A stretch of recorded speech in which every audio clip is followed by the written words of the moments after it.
Wonderful. Well, first, I just want to thank everyone for taking the time to join us for this informational webinar on NASA's Space Tech Catalyst Prize. Over the next hour, we're going to be going over the background of ESIP and kind of where this prize competition derives from and really kind of give some of the overarching background. We'll then dive into the actual objectives of this competition. What is it that the NASA team is trying to achieve over the next few months with this competition. We do want to give you some details on the actual prizes, both monetary and non-monetary. And then we'll really dive into, what is it that you will need to submit to create a compliant, a high quality submission? How will this be judged? And then look at the overall timeline for registering, submitting, and any other key milestones. We will close out this session with a 5 to 10 minute Q&A session. So as you can see, we have a Q&A box that you can throw your questions into. Basically, we will ask you to submit questions throughout the presentation, but we won't be answering them until the end of the presentation. And then we'll take some time to process these questions. If it's a competition specific question, I will address that. And if it's more related to NASA ESIP, our colleague Dina will answer that. With that, I will quickly introduce myself and then pass it over to our NASA POC, our colleague who is really helping lead this challenge. My name is Oliver Gerland. I help lead prize challenges on behalf of NASA via a company called Ensemble Consultancy. We help design and launch innovative competitions for the federal government. And we are the contractor who has been hired to help support this challenge. But with that, I will turn it over to Dina to give us background on ESIP and then the competition itself. Dina, take it away. Great. Thank you so much, Oliver. I want to just take a moment to thank everyone for coming today. I know that there's a lot of to-dos on your list for today, and I'm glad that this was one of them to come and learn more about the prize. So I am Dina Lambert. I am the Early Stage Innovations and Partnerships Inclusive Innovation Lead. I know I said a mouthful, but I wanted to introduce what ESIP is.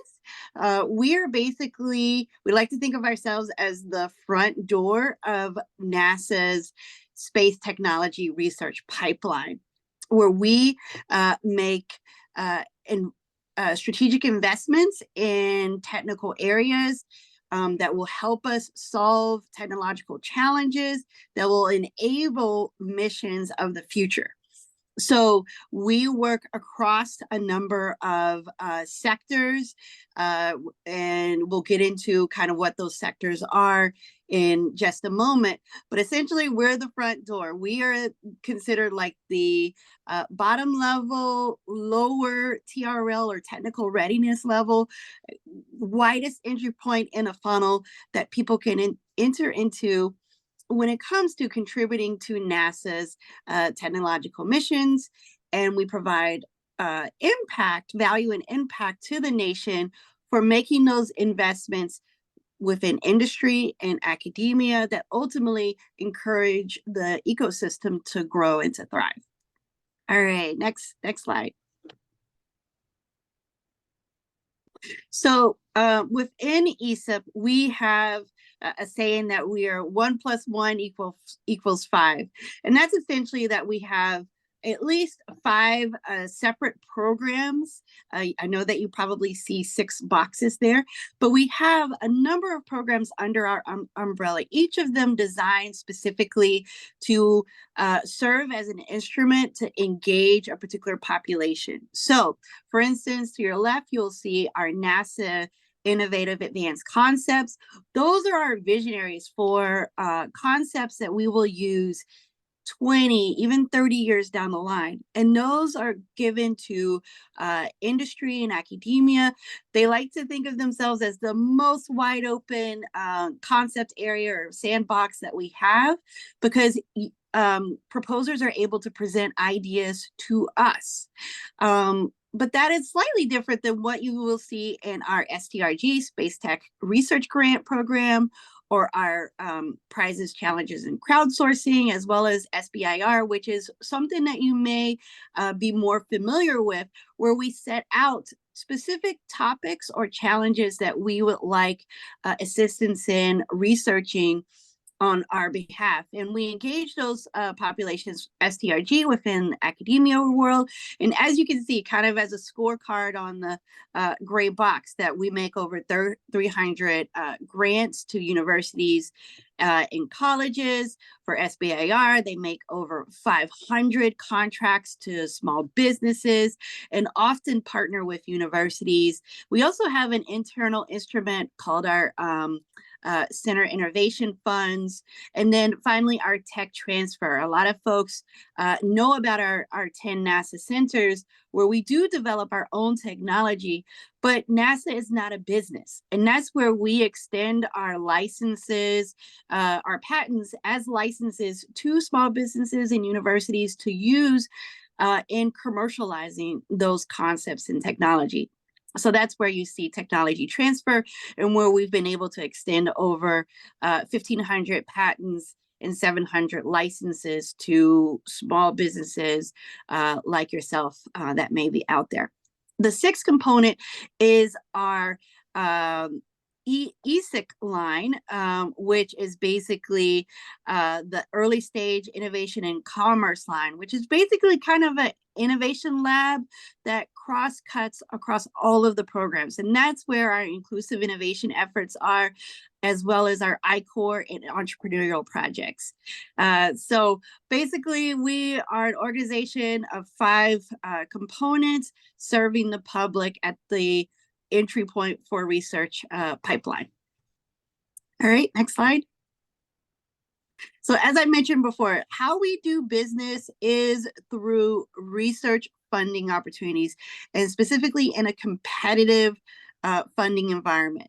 So many of you know that government entities like NASA will use contracts, which is basically we set a certain requirement and businesses or organizations respond to that and say, we can fulfill that requirement with a certain level of performance, with a deliverable at the end. Now, the next way that we do that is through grants, and that is where we are stating an intention that we'd like to see research funded in a particular area.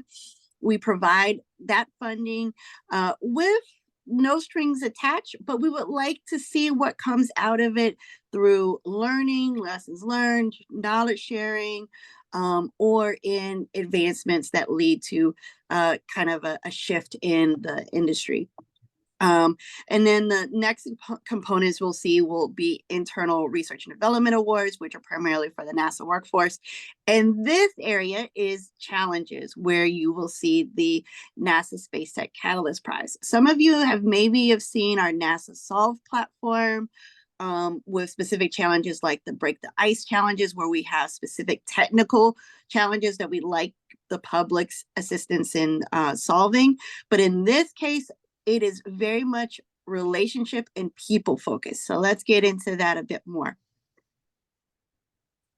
Wonderful. Cool.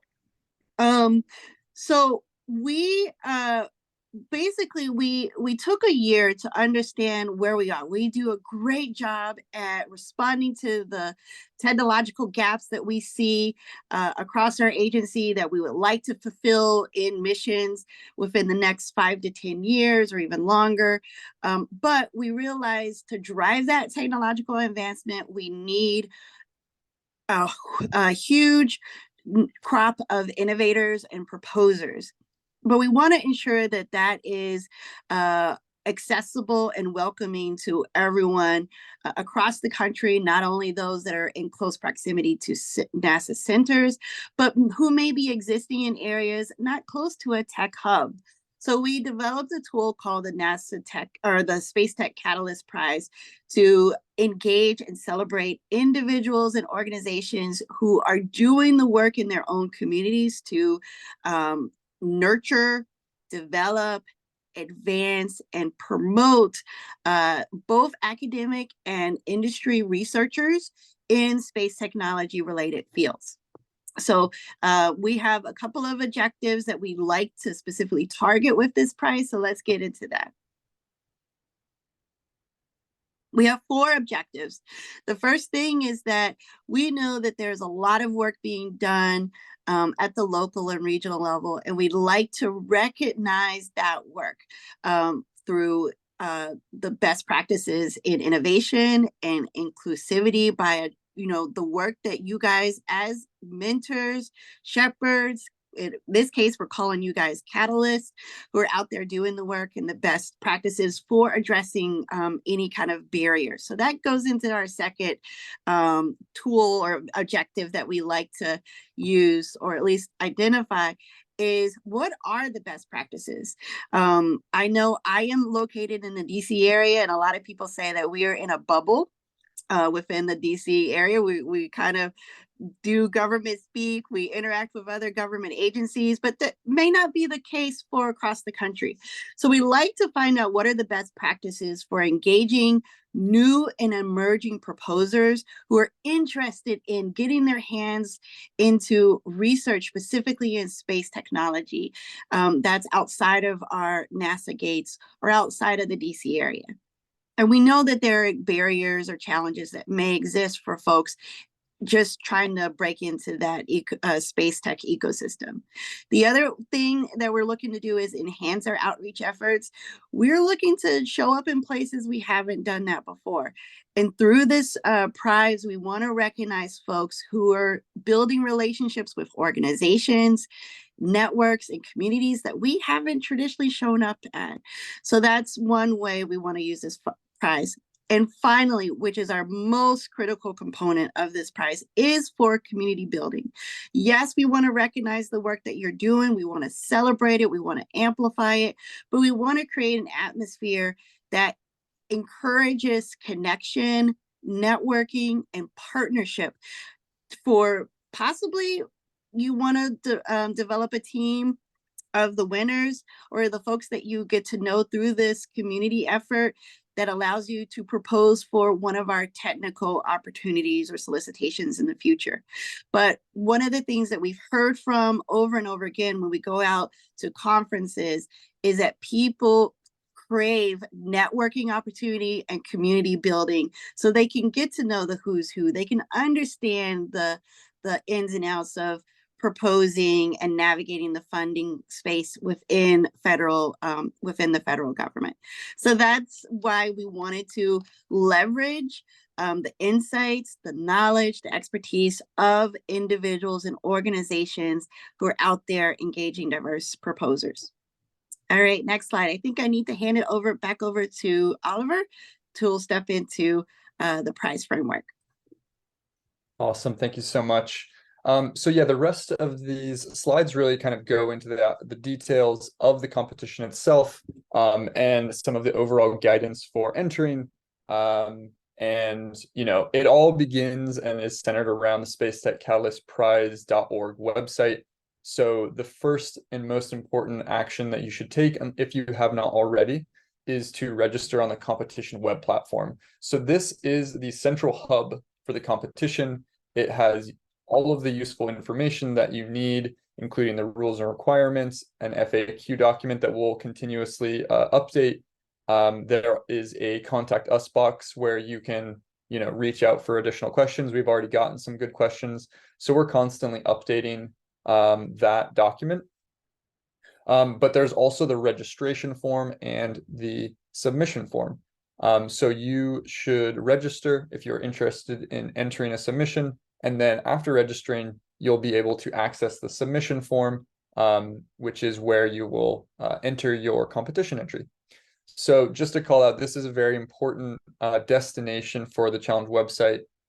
So I encourage you to take a look at this website, read and learn about this competition and register if you feel like you are a good fit for this prize.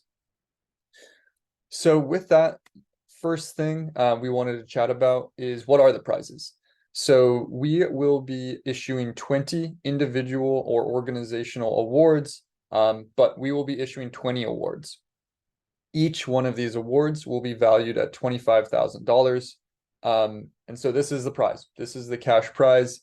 And we often get questions when running prize challenges, what are my obligations for the prize?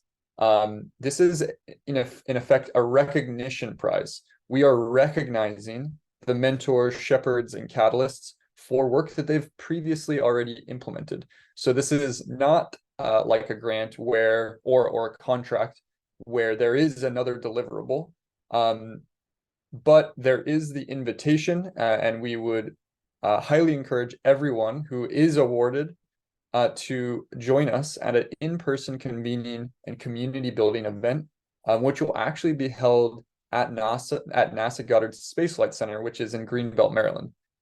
So there will be travel stipends, and we will help you with cover costs with lodging, food, and transportation. But this is going to be the culminating event of this program, where not only will $25,000 be awarded to you in prizes, but we will also invite you to this in-person convening and networking event where we will go into best practices for reaching diverse groups, but also, try to get you as much information resources as you can so you can be successful when pursuing that future ESIP funding opportunity. As Dina mentioned, they are the front door to space tech R&D funding. And we want to make that door swing wide open so that we can welcome in all sorts of diverse individuals and technologists who can support NASA in the development of this important technology. Dina, any other words on prizes and the Yeah, one thing that I'm really excited about with being able to offer a monetary prize is that we often know at a local level funding right now is hard. It's hard to come by, and we wanted to kind of provide not only recognition under the NASA kind of platform, but also just that seed to say, hey, we recognize the work that you're doing. We hope that you can do more of the work that you're sharing with us. Go and do that. But also, a lot of times, folks, I'm originally from Arkansas. We don't think of it as kind of like the space hub of sorts.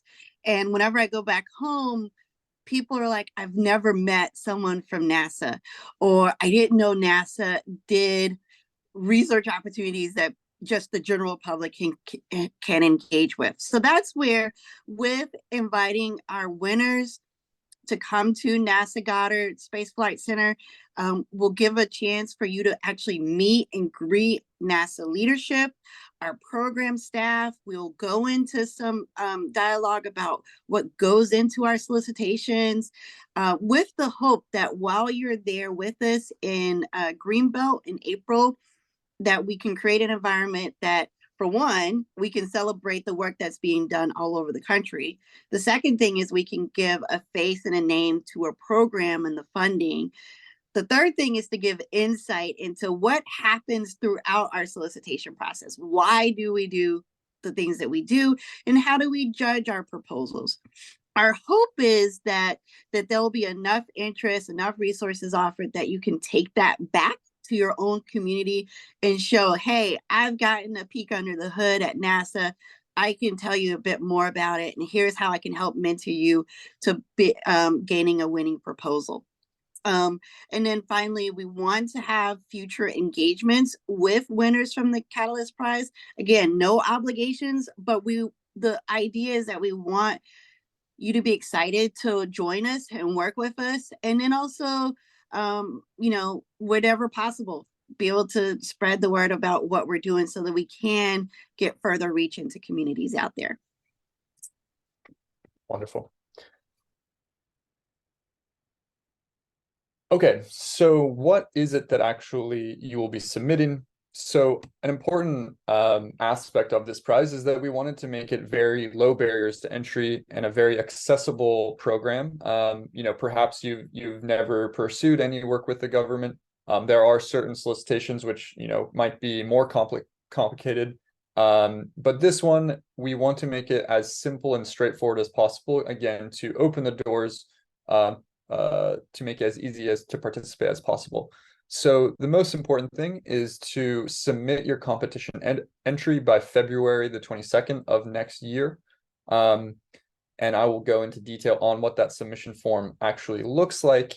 But it's important to call out again, just that this is only accessible to a registered user. So, you must register first, create a user profile, and then you'll be able to access the submission form.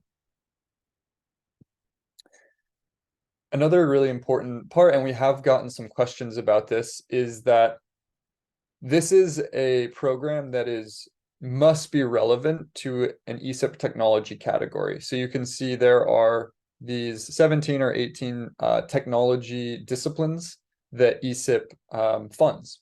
And so, we are both looking for individuals and organizations that amplify and build capacity for technologies and researchers, but the technologies and researchers need to be in the space tech domain.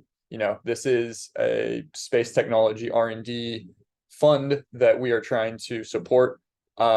So one of the elements of submitting is to identify which of these technologies is most relevant to the kind of capacity building work. Maybe professors who work with avionics would say advanced avionics, or perhaps it's more related to physics or robotics. But it is very important that there is this connection to an ESIP technology funding category, so that we can, again, try to build out that pipeline of future technology researchers who are building these types of technologies. So again, we wanted to make the submission fairly straightforward. So this is just a form field where you will complete various long text entries or upload details on references, or excuse me, and submit a simple video. So just to take you through kind of the key text or content elements. So the first and very crucial is to define the community that you are serving. Ultimately, this is a challenge, competition celebrating those who are serving the underserved communities, who are perhaps not actively and currently engaging with NASA, or are in an adjacent way. So it is all about the underserved communities that you're supporting. And we need to understand who those individuals or who the folks are in the community. And the next, the capacity building approach. So what are the actual strategies, tactics, plans that you have implemented to enhance their capacity for space tech research? Is it running an innovative in-field program? Is it helping them launch miniature rockets to get them excited about space? We've already heard some very interesting tactics, but we want to hear what's going on in the field. How are you actually enhancing their ability to do this, getting them excited, listening to their needs, and building a curriculum around what they're interested for. We don't know. That's kind of the part of this. We want to learn how different individuals or organizations are building capacity. And so that's, again, a very important piece of information that will be part of your submission.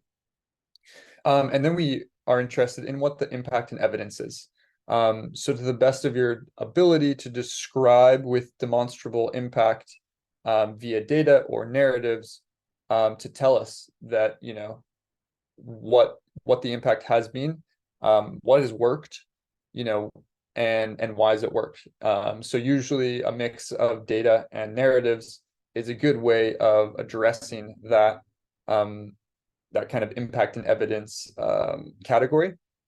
But this is, again, an important part so that we can know how your work has actually built the capacity of a community with the kind of mix of data and narratives. And then we also are interested in the actual unique challenges, difficulties, barriers that the community is facing, so that hopefully in the future we can continue to kind of lower or break those barriers, so that the community can get even more successful with pursuing ESIP funding opportunities. And different communities face different challenges. So it's important for us to understand the challenges and issues that your unique community is facing. And then we're also interested in how you might enhance the community capacity in the future. Again, there's no requirement for you to take action on this. The $25,000 is a celebration, a recognition of the work you've already done. But of course, we want to continuously improve and build out a community, build out a network, and understanding the future recommended enhancements will help the government do that in the future. Finally, we want to look at we are asking for 2 references. So this is just name, email, phone number, and title, so that we can understand, so we can do a little due diligence to make sure that there are that this is a factual and legitimate entry. So that's another important part, is to provide 2 references. This could be folks in the community, this could be colleagues. Basically, we need to understand who are references who can back this story, and the data that you're presenting with the submission. And then we have a video submission. This is a required input, and I know some people get scared when they see the video submission, but we want to make it, again, as easy and straightforward for you as possible. And so this would be maximum 2 minutes, and it would be really just a screencast, or basically recording yourself articulating your story and articulating the submission elements, just kind of speaking casually to the computer or to your camera. And we are not asking you to do any level of production or editing beyond just sharing your story. We just want to hear from you, and that video will be passed along to judges who can help evaluate these submissions. But again, do not think that you need to have an overly edited, highly produced video. We want to hear from you and your authentic self, really just kind of speaking to the camera and listening and learning from you and your story. So that is what is asked for the video submission. Then for the actual eligibility, we do have to go through some processes to confirm your eligibility. This also includes a proof of citizenship or a proof of a business location that is in the United States. And then we also ask to acknowledge the rules of the competition, which is standard in all prize challenges. So we ask that you read the rules and requirements. It's about 6 or 7 pages. It's a lot of the same content that I'm going over today, but just with a little bit more details. So we do ask that you read those rules and acknowledge the competition rules to enter and register for the challenge as well, and submit. So this is the kind of 9 key elements. Again, this is intended to be a fairly simple submission process. So we don't anticipate it taking many weeks to prepare a submission. We'd like you to be able to get it done at least fairly quickly, so that it's not a hugely burdensome process for you. Then finally, for judging, so how will your submission be evaluated?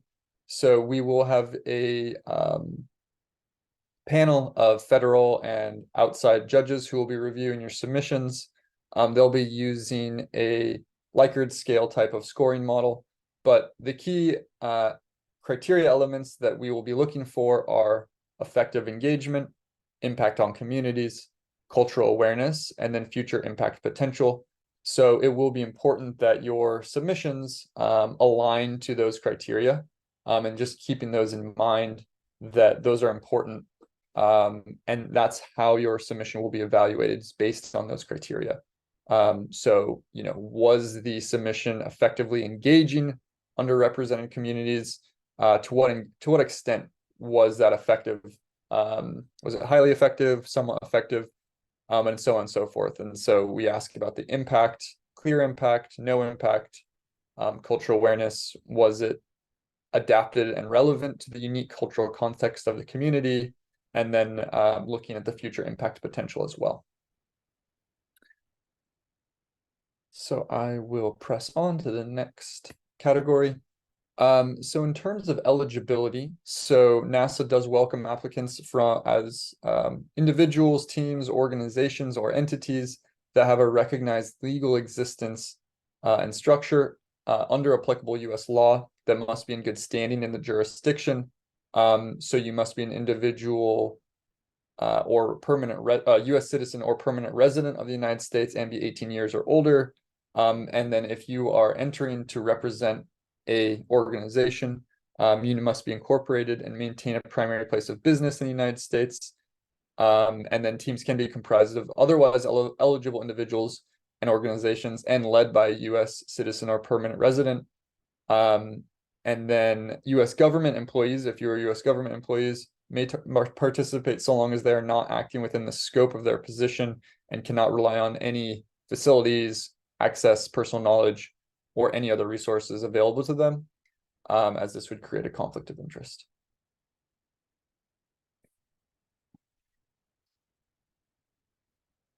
Great, and then to go over the overall timeline, so we launched in September. So we haven't been open for that long. So there's still a few months where we are in open submission phase where we are looking for teams to register. We will be implementing webinars such as this one to get you the information resources you need to submit a compliant and high quality submission. But the most important kind of two deadlines that are coming up first is the registration close. So we will close the registration about 2 weeks before the actual submission date. This is in February of next year. So if you're interested, I would just register right now so that you can kind of get ahead of that. But we do want to get a sense of how many actual individuals or organizations have registered so that we can help prepare for the actual judging and evaluation of the submissions. But as long as you get that registration in by February 8th, which is a Thursday of next year, then you are good to go and you are all clear to submit an submission, which will be on Thursday, February 22nd. So that is kind of the important deadline where all submissions are due on the 22nd, and we will close out the competition and begin evaluation. So then we'll take a few weeks for judging, evaluating, scoring, and kind of determining who the winners are. Then we would announce the winners, and tentatively the in-person convening event at NASA Goddard Space Flight Center would be held on April 17th. So this would give about a month worth of time after winners have been announced, where we will celebrate our winners and then invite them to participate. So we want to make sure that we give folks enough time that they can actually plan their schedules and can attend this in-person event. So those are the important milestones and phases for this challenge. And I will keep pressing on here. So we have come to the kind of final Q&A session. I do see some questions in the Q&A box, so we can start addressing some of these. But with that, Dina, any other concluding remarks as we go about trying to begin processing some of these questions? No, but I just want to reiterate that we want to use this opportunity for you all to share with us the work that you're doing, the community that you are serving and connected to, the technology area that your work is focused in. While we aren't necessarily looking for technological solutions through this prize, we definitely want to know how you are kind of shepherding new businesses, new startups, students, faculty members, anyone who is interested in the R&D cycle of space tech in those, I believe it's 18 technical areas. And again, with the video component, we're just looking for you to tell your story in an authentic way. So definitely not looking for Hollywood level quality here. Just think of yourself as inviting us in for a peek into what you're doing and the impact that you're making. Wonderful. So yeah, I do see one question, which is I submitted a very short video because I could not email it off. My phone is too long and I put it on YouTube. Is that all right? So what I'm going to do is I'm actually going to just walk you through the submission form, because you shouldn't be emailing you shouldn't be emailing us any videos. What you need to be doing is registering, and then once you register, this little submit button will appear at the top of the screen. And then we this is how you access the submission form. So you will register, log in, and then you'll hit submit, and then this will pop you into the submission form. So we will ask that you complete these fields again, just in case anything has changed. You will select the relevant technology area, just as Dina mentioned, and then we'll dive into each one of these elements. So you would define the community, you would define the solution or the capacity building approach, the impact and evidence, the community challenges, the future enhancements, just as I was describing. And then we would go into the different references. So you'd have one reference where you talk about the organization, the email, the phone number, and then do that for each reference. But this is to exactly address one of the first questions, is you must submit an accessible video link. So we highly recommend using a YouTube or a Vimeo where you can post a video and then that lives in YouTube, and then you can just give us the link and we are able to, as long as the judges are able to view the video via that accessible link, then you should be good. So you should not be uploading any MP4 file formats. This should be delivered via a link. And then, as we said, it should be a simple screen recording where you describe your work to enhance the capacity and to make this a basic recording of your story. And then just to kind of close things out, we will ask about proof of citizenship, permanent residency, and primary place of business. And then also the acknowledgement of the rules. And so we may actually reach out to you to provide us proof of citizenship or permanent residency, or proof that your business has a primary place of performance in the United States. But this is all of the submission form elements that are important and that we will look to review. So just give us 1 second as we kind of start going through some of these questions. Right now is your time to submit questions, and we will go ahead and start addressing some of them. So I'll just give people a moment, and then I will actually start taking on 1 or 2 of these.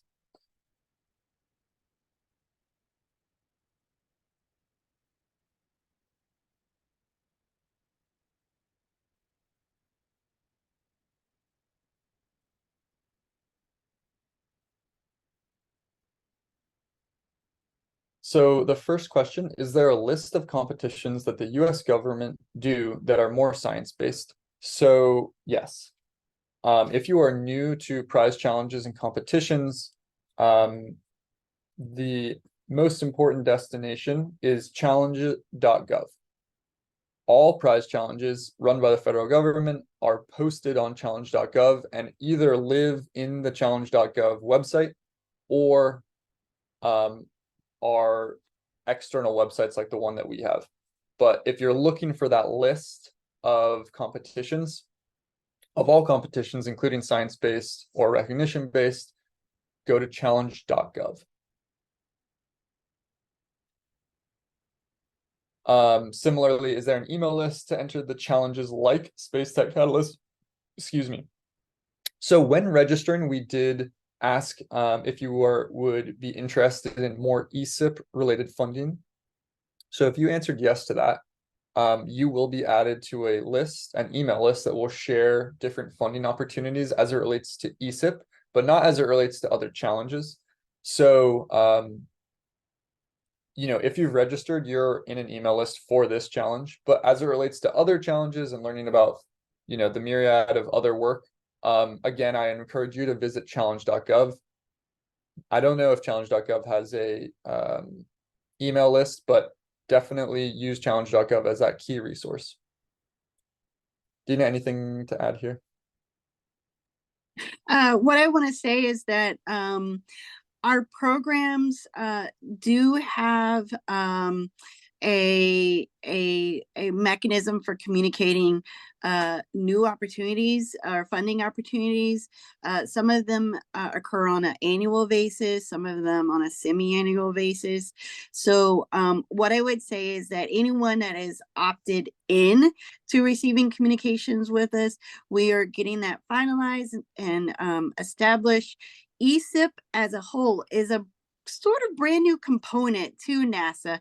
We were just established within the past 2 years. So bringing the whole spectrum of opportunities together under one umbrella, our external communications is definitely something that we are standing up, and this prize is the first way to kind of get into that stream of information from us.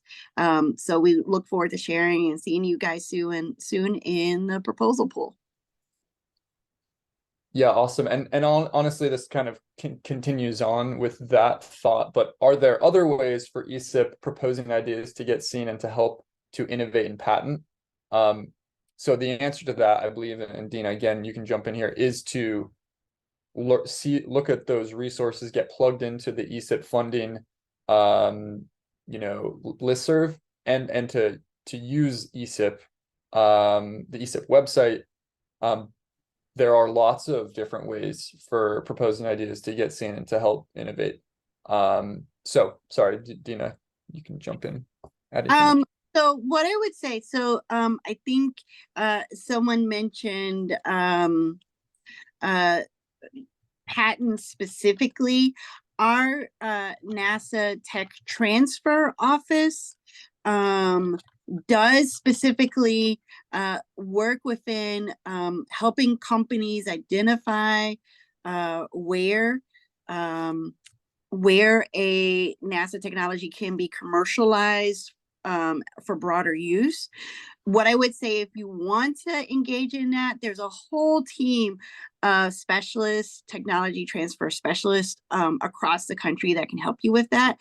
That website is technology.nasa.gov. You can look through the whole portfolio of patents that are available, and they can walk you through how you can propose ideas for how to use or license that technology. But definitely what we find is those who are interested in licensing are probably really good at proposing for our funding opportunities as well. So I definitely would encourage you to stay interested and curious about our research opportunities in the future, in addition to tech transfer. Awesome, thank you.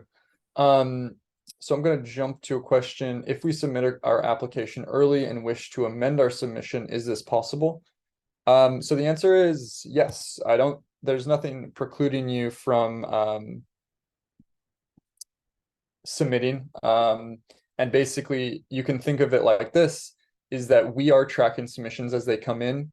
If you want to submit an updated submission, you are free to do that, and we will basically be using the latest submission that we will move forward. So we will go through a filtering process where we will identify if there are multiple iterations of your submission. We will take the one that is the latest version. Currently, we do not have a save feature for the submission, so it would be important to save this content and then resubmit it.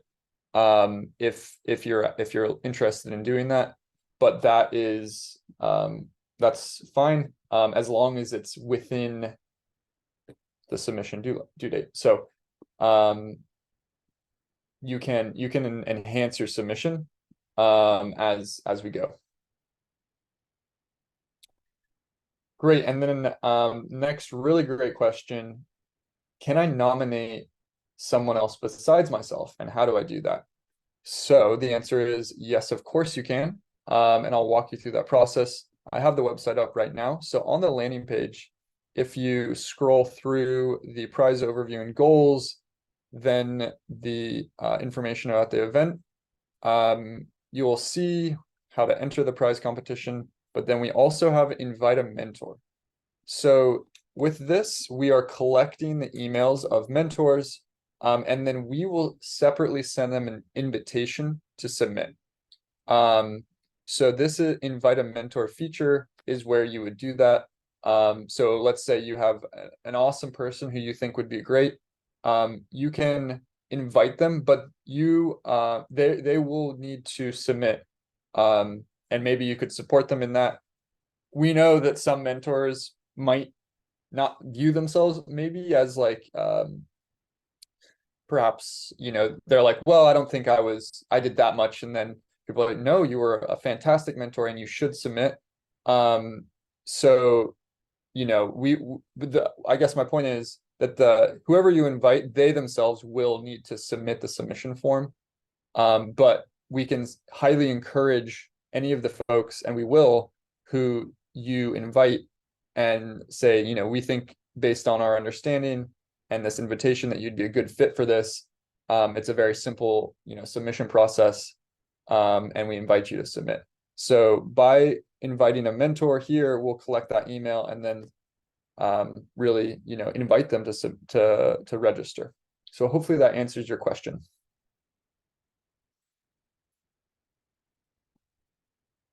And then we have another good question on, I don't see a max word or character count for the questions. Is there a max word or character count? So this is a great question, and it's something that we will update. We want to continuously improve this website. So there is a character count. We can add a character count counter so that you can see each one is approximately, I'd say, 2 to 3 paragraphs. So these are like long form text, but that's a great question, something that I will work with my team to implement, so that you can get a sense of how many words and what the character count is. I believe there is a character limit, but we will dig deeper into that because that's a great point. How do we get back to our registration to add references? So once you've registered, you'll be able to hit this submission form, and basically I would recommend having the inputs to the submission form. So you wouldn't go back to your registration, you would just log in, get to the submission form, and then complete that. If you have any recommendations for how we could make it less complicated, you can let us know. But the idea is that there's just basically one form that you would complete for the submission. And after registering, you would just enter the same data. And again, we just have this because maybe some information would change after you register to when you submit, but we will take your submission and use that as kind of the details related to the submission. So hopefully that makes sense. But the key here is that when you start preparing a submission, take a look first at all of these submission forms and make sure that you have answers to all of them before going ahead and starting this process.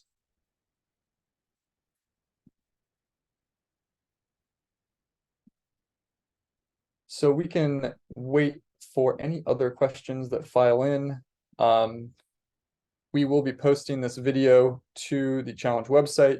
We'll be posting this video to the media and resources page. So if you go to media and resources page, this is basically where we have a blog type of engagement. So you can see that there's already one blog here on NASA's software catalog, which offers free programs for earth science, but we will add a webinar blog that will point to this. And then this webinar will also become a YouTube video that we will share out.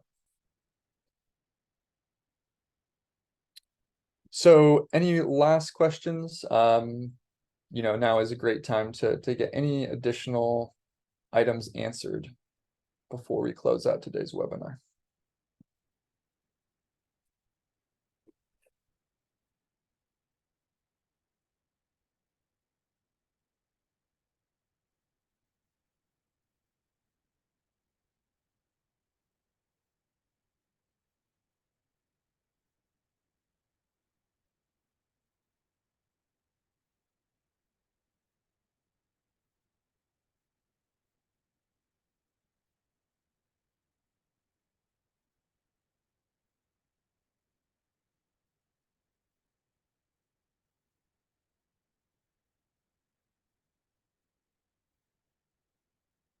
Thank you for answering my questions. I appreciate it. Yeah, absolutely. This is very important, and an important part of, starting our community building process.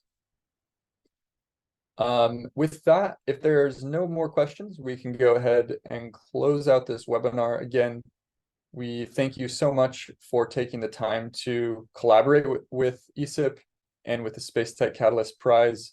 We're so excited to see your submissions and learn how you are building the capacity of underserved audiences. So we'll give 1 or 2 more moments. Dina, I don't know if you have any final closing words. But yeah, again, thank you to all who have joined us, and we're really excited to have you collaborate with us. Yes, I just want to echo what Oliver just said. Definitely thank you for coming today. Thank you for being curious. We hope that you would share what the great work that you're doing, or the work that you know someone else is doing that you would like for them to share for themselves. One of the biggest things that we see in NASA is a lot of people will say, I never thought I would have a chance to work with NASA or on a NASA project or contribute to the NASA's mission. And the thing that they always say is, I'm glad I submitted, whether it's a resume or a proposal. So we all know, if you don't try, you don't put in your hat in the race, the answer will always be no. In this case, please share what you're doing. Please consider that your work is valuable and it deserves to be highlighted. And that's what we're looking for. Wonderful. So with that, we will close out today's webinar, and we will be posting this on the Challenge website and to YouTube, so you can share this with any colleagues who might have missed this session. But with that, we want to thank you and have a wonderful day.